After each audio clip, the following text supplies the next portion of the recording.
네, 안녕하십니까. 네, 이번 강의부터 이름 짓는 법, 한자법을 말씀드리겠습니다. 누구나 알기 쉽도록 체계를 갖춰서 하나하나 설명드릴 예정입니다. 그런데 여러분이 잘 아시겠지만 한자 장명법은 이름 짓는 데 있어서 기초 이론입니다. 30여 년 전부터 한자 장명법보다 업그레이드된 소리 성명학이 출현하였으나 소리 성명학에 대한 공개가 잘 이루어지지 않음으로써 아직까지 대중화되지 못하고 있는 현실입니다. 저희는 한글 분석법이라는 소리 성명학을 창안해낸 사람으로서 오래전부터 정확도가 높은 성명학을 사용하고 있었습니다. 이 소리법이 이름에 있어서는 가장 중요한 핵심 부분입니다. 그러나 이번 시간부터 이름의 기초법인 한자 장명법부터 체계적으로 설명을 해 나갈 예정입니다. 한자 장명법은 우리나라 대부분의 이름 전문가들이 이름을 지을 때 사용하는 장명 기법이며 여러분이 이름을 지었다라면 대부분 이 한자법 이론으로 이름을 지었다고 보시면 됩니다. 그럼 강의에 앞서서 이름 짓는 법 한자법 강의 순서를 간략히 설명드리겠습니다. 먼저 음양법이고요. 그 다음 기본 사격의 이해, 그 다음 한자 획수 산정법, 그 다음 80일 수리 해설, 그 다음 삼원오행, 그 다음 자원오행, 그 다음 음영오행, 그리고 기타 순서로 진행할 예정입니다. 그럼 이번 강의는 음양법을 먼저 설명드리겠습니다. 이 세상의 모든 만물은 음양과 오행으로 이루어졌고 음양 오행을 떠나서는 우주 일체 사상이란 존재할 수 없다. 이와 마찬가지로 사람의 말소리도 우주의 기운인 음양의 이치로 이루어져 있다. 이 말은 훈민정음을 창제하신 우리 세종대왕께서 하신 말씀으로 훈민정음 해례본에 나와 있습니다. 그래서 이름에도 음양이 존재하기 때문에 음양에 관한 이야기를 먼저 풀어볼까 합니다. 음양은 말 그대로 어두움과 밝음인데요. 음양이라 하면 밝고 어두움 뿐만 아니라 위아래 좌우 등 사물의 대칭적인 개념을 나타내는 것입니다. 남자가 있으면 여자가 있고 어른이 있으면 아이가 있고 낮과 밤, 여름과 겨울, 높고 낮음 등등 모든 상대적인 개념을 나타내는 겁니다. 밝고 높고 움직이는 것은 양으로 보고 어둡고 낮고 고요한 것은 음으로 봅니다. 음양은 어느 한쪽이 우월한 것이 아닌 상대적인 개념이다 라는 것을 이해하시면 됩니다. 그럼 이것을 어떻게 활용하느냐? 활용 방법은 상당히 많은데요. 한 가지 예를 들어보면 우리 아이들이나 가족을 한번 살펴보시면 될 것 같습니다. 어떤 아이는 추위를 많이 타는 아이가 있고 어떤 아이는 추위를 덜 타는 아이가 있죠. 추위를 많이 타는 아이는 음체질이라고 하고 추위를 덜 타는 아이는 양체질이라고 합니다. 음식도 따뜻한 성질의 음식이 있고 차가운 성질의 음식이 있는데요. 소고기, 닭고기는 따뜻한 음식으로 보고요. 돼지고기, 돈가스는 차가운 음식으로 봅니다.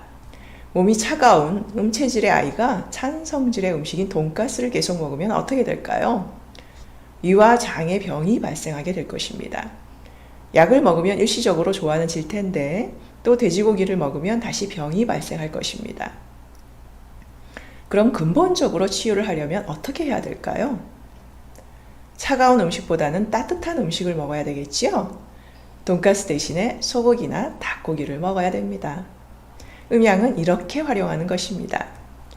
음양의 활용도는 이외에 우리 생활에서 수없이 많습니다. 임신을 하려고 하는데 몸이 차가운 여성이 이런 것들 아주 맛있겠죠?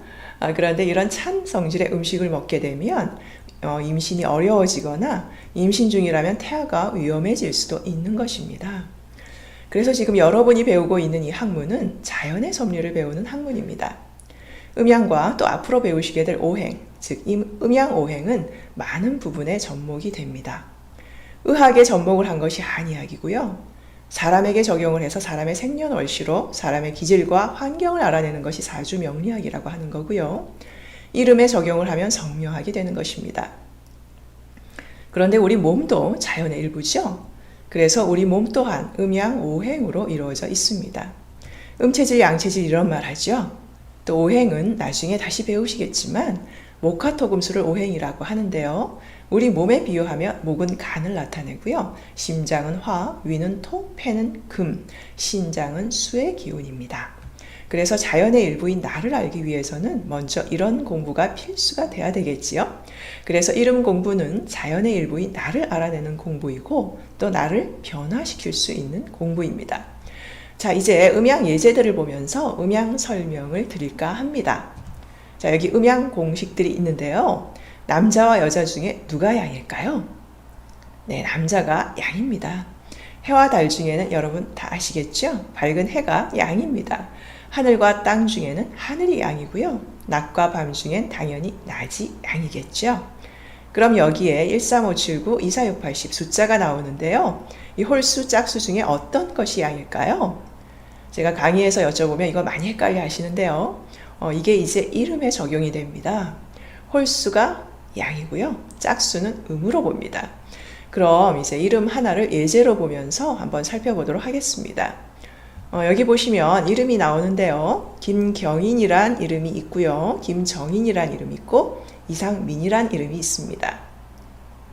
자, 양수는 13579, 음수는 24680, 10이라고 했죠. 그럼 여기 오른쪽에 나오는 이 숫자는 뭘까요? 네, 획수이 맞습니다. 자, 이 숫자는 한자 획수를 나타냅니다. 김씨는 8획이고요. 경자 역시 8획, 그리고 인자 4획입니다. 그러면 보시면 여기 모두 짝수로만 이루어져 있죠? 짝수는 음입니까? 양입니까? 음이라고 그랬죠? 그래서 음으로만 구성이 되어 있죠. 이름에는 음과 양이 섞여야 좋을까요? 음이나 양 하나로만 돼야 좋을까요? 네, 섞여야 좋은 거죠. 김경희는 음과 양이 섞이지 않았기 때문에 음양의 조화가 이루어지지 못한 것입니다. 이 음양의 조화가 이름의 기초가 되는 것입니다. 그래서 이름을 볼 때 이름의 한자 획수가 음수와 양수가 골고루 구비되어 있는가를 먼저 확인해야 됩니다. 이것은 이름 짓는 작업에 있어서 기초 중에 아주 기본적인 생기초입니다. 자, 음과 양 두 기운이 잘 조화롭게 되어 있으면 삶이 평화롭게 될 거고요. 한 가지 기운으로 치우쳐 있으면 감정이 왜곡되고 결실이 없는 삶이 되는 것입니다.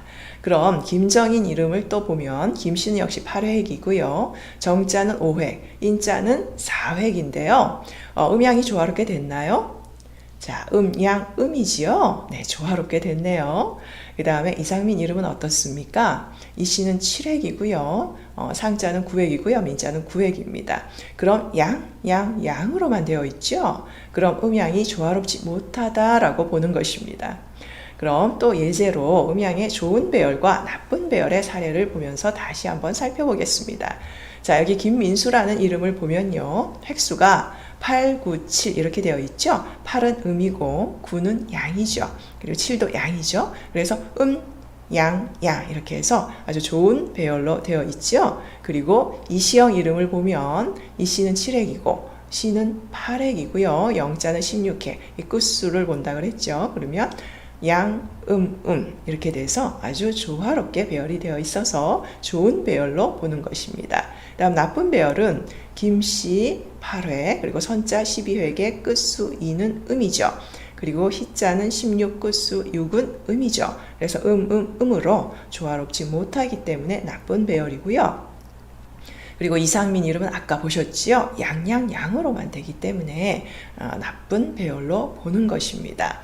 자, 여기까지는 뭐 쉽지요?